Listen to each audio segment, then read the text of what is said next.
ठिकाने तबाह।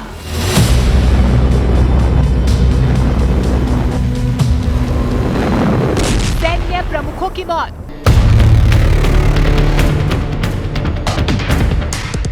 प्रमुख वैज्ञानिकों की मौत। नागरिकों और सैनिकों की मौत। अरबों डॉलर का नुकसान। 12 दिनों तक चली जंग में इजरायल के हमले से ईरान को बड़े पैमाने पर नुकसान हुआ है। उसके परमाणु ठिकाने तो बर्बाद हुए ही हैं, साथ ही उसके रिहायशी इलाके भी एयर स्ट्राइक में तबाह हो गए। अगर आंकड़ा लगाया जाए तो ईरान को इस जंग में हर स्तर पर भारी नुकसान हुआ है। नागरिकों और सैन्य मौतों की संख्या से लेकर मिसाइलों और बमों की मार तक हर मोर्चे पर ईरान पिछड़ता नजर आया। इजरायल के हमलों में ईरान में 620 से ज्यादा लोगों की मौत हुई, जिनमें 12 परमाणु वैज्ञानिक और 20 सीनियर सैन्य कमांडर शामिल थे। इसके अलावा इजरायल के हमलों में ईरान के लगभग 4,870 लोग घायल हुए। दूसरी तरफ इजरायल में ईरान के पलटवार से 28 नागरिक मारे गए और 3,200 से ज्यादा लोग घायल हुए। लेकिन दावे के मुताबिक ईरान के पलटवार में कोई भी इजरायली सैनिक नहीं मारा गया। 13 जून 2025 ये वही तारीख है जब IDF यानी इजरायली डिफेंस फोर्स ने ईरान के खिलाफ जंग की शुरुआत की थी। इस हमले का मकसद था ईरान के परमाणु ठिकानों पर लगाम लगाना। ईरान पर हुए अचानक हमले से पश्चिम एशिया में हड़कंप मच गया। इस जंग में रॉकेट की बारिश, मिसाइलों की तबाही, आम नागरिकों की चीखें और सैन्य ठिकानों की राखी रह गई। ईरान ने इजरायल के तेल अवीव, हाइफा जैसे प्रमुख शहरों को निशाना बनाया, जबकि इजरायल ने ईरानी कमांड और परमाणु ठिकानों को ध्वस्त करने में अपनी पूरी ताकत झोंक दी। यही नहीं, 3 परमाणु फैसिलिटी पर अमेरिका के हमले के बाद ईरान ने कतर में अमेरिकी बेस को अपना निशाना बनाया।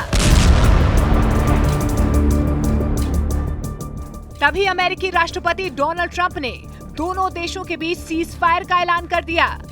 लेकिन 12 दिनों की इस जंग में इजरायल ने ईरान के सैन्य ठिकाने, उसके मिसाइल लॉन्चर और गोला बारूद स्टॉक को निशाना बनाया। सामने आई तस्वीरों में ईरान के ये ठिकाने तबाह नजर आ रहे हैं। IDF के दावे के मुताबिक उसके हवाई हमलों में ईरान की 54 बैलिस्टिक मिसाइल सिस्टम को पूरी तरह से नष्ट किया गया और 6 को नुकसान पहुंचाया गया। इसके अलावा इजरायल ने कम से कम 6 surface to air missile system को तबाह किया, जो इजरायली विमानों को निशाना बना सकती थी।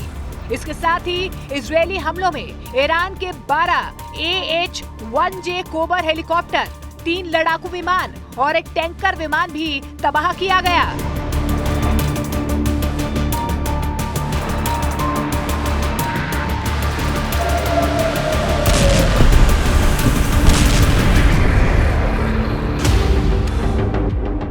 इजरायल के हमलों से बौखलाए ईरान ने भी भयंकर पलटवार किया।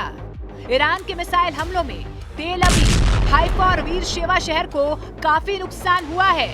हजारों लोग अस्थायी रूप से बेघर हो गए। ईरान की मिसाइलें और ड्रोन इजरायल के रेजिडेंशियल इलाकों में गिरे, जिससे इजरायल में तबाही का मंजर नजर आया। ईरान के मिसाइल अटैक से इजरायल में मोसाद हेडक्वार्टर, IDF हेडक्वार्टर, तेल अवीव स्टॉक एक्सचेंज, हाइफा बंदरगाह को नुकसान हुआ।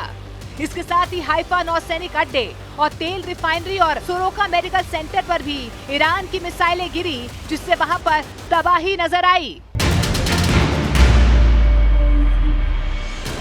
इसके साथ ही 12 दिन की इस जंग में दोनों देशों को लंबी चपत लगी है। दोनों देशों को इस त्रासदी से उबरने में लंबा वक्त लगेगा। ईरान ने युद्ध में अपने GDP का लगभग 6 से 9% तक खो दिया है। वह ईरानी मिसाइलों से इजरायल को करीब $3 अरब से अधिक का नुकसान होने का अनुमान है।